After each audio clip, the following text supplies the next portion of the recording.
Ya, Bismillahirrahmanirrahim. Alhamdulillahirabbil alamin. Wassalatu wassalamu ala Rasulillahil karim wa ala alihi wa sahbihi ajma'in wa ba'du. Pada hakikatnya semua yang kita alami dalam kehidupan di dunia ini, baik pada hal yang kita pandang menyenangkan atau kita rasakan kurang membahagiakan, seluruhnya adalah ujian dari Allah Subhanahu wa taala yang harus kita hadapi. Allah berfirman dalam Al-Quran surah ke-21 Al-Anbiya ayat 35, wa nabluukum bisyarri wal khairi fitnah, dan kami akan menguji kalian yang hidup dengan beragam ujian, baik yang terasa tidak menyenangkan ataupun yang dirasakan membahagiakan. Semua ujian ini pada hakikatnya disebutkan dalam Al-Quran surah ke-67 Al-Mulk ayat ke-2 sebagai cara supaya kita bisa meningkatkan amal soleh di hadapan Allah Subhanahu wa taala. Allah berfirman, "Huwallazi khalaqal mauta wal haya liyabluwakum ayyukum ahsanu amala wa huwal azizul ghafur." Dan dialah Allah yang telah mencipta kematian dan juga kehidupan.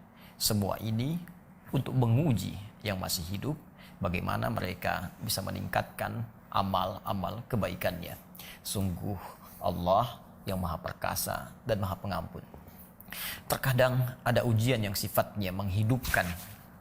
Ya, ada yang real, hidup, bayi yang hidup, tumbuh. Ada juga yang sifatnya kiasan, membuat keadaan kita lebih hidup.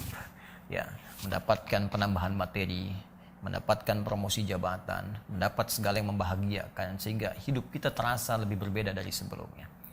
Nah, ada juga yang terasa barangkali mematikan, bisa mati dalam keadaan wafat yang sesungguhnya kematian. Ada bisa terjadi sisi lain hal yang kita hadapi yang mematikan sebagian hasrat kita untuk mengerjakan sesuatu. Entah itu sifatnya dihadapkan dengan penyakit, entah itu dihadapkan dengan situasi yang tidak menyenangkan, atau yang lainnya. Sungguh dua keadaan ini, kata Allah, sesungguhnya berupa ujian untuk menguji ketangguhan kita. Apakah masih sanggup kita mengerjakan amal soleh dalam dua situasi itu. Karena itulah ada tafsiran yang sangat baik dari Al-Imam At-Tabari ketika menafsirkan Al-Quran surah ke-21 tadi ayat 35. Beliau mengatakan, linanzura kaifa syukruhum fima yuhibbun wa kaifa sabruhum fima yakrahun. Ya, terkadang ujian itu datang pada hal yang menyenangkan supaya dilihat bagaimana syukur kita ya bisa hadir ketika hal yang menyenangkan itu kita dapatkan. Dan terkadang ujian itu datang pada hal yang tidak menyenangkan supaya dilihat bagaimana kesabaran kita menghadapi ujian itu. Jadi ada syukur berhadapan dengan kebahagiaan, ada sabar yang diharapkan muncul pada hal yang tidak menyenangkan. Karena itulah dalam Al-Quran seringkali ujian-ujian yang datang melalui hal yang tidak menyenangkan itu kemudian disandingkan dengan sifat sabar. Seperti Al-Quran surah kedua Al-Baqarah ayat 155. Allah berfirman, وَلَنَبْلُوَنَّكُمْ بِشَيْءٍ مِّنَ الْخَوْفِ وَالْجُوعِ وَنَقْصٍ مِّنَ الْأَمْوَالِ وَالْأَنفُسِ وَالثَّمَرَاتِ وَبَشِّرِ الصَّابِرِينَ. Dan kata Allah, kami akan uji siapapun yang hidup dengan beragam ujian.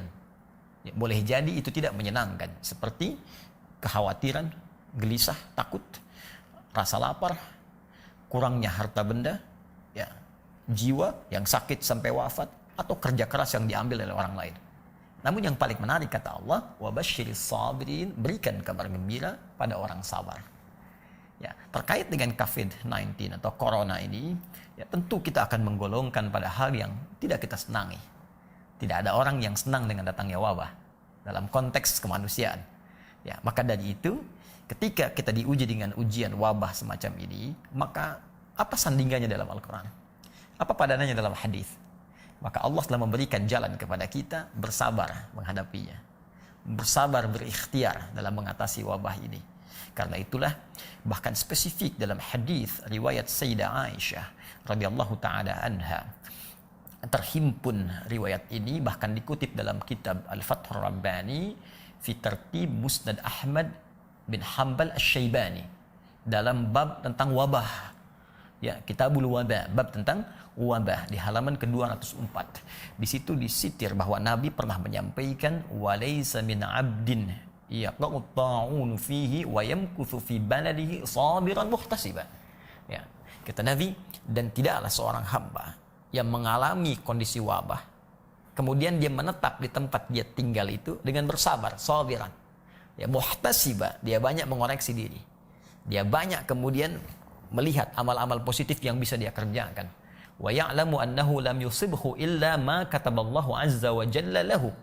Dan dia menyadari tidak mungkin semua kejadian itu bisa terjadi kecuali Allah mengizinkan, menetapkan itu semua. Ya, illa kana lahu mithla ajri syahid. Maka kalau dia berjuang dengan itu, dia mendapatkan pahala syahid di sisi Allah Subhanahu wa taala sekalipun dia wafat dalam perjuangan itu. Maka jika Anda bertanya tadi bagaimana situasi tentang corona ini, maka kita harus pahami ini ujian yang harus kita hadapi dengan penuh kesabaran karena Allah Subhanahu wa taala.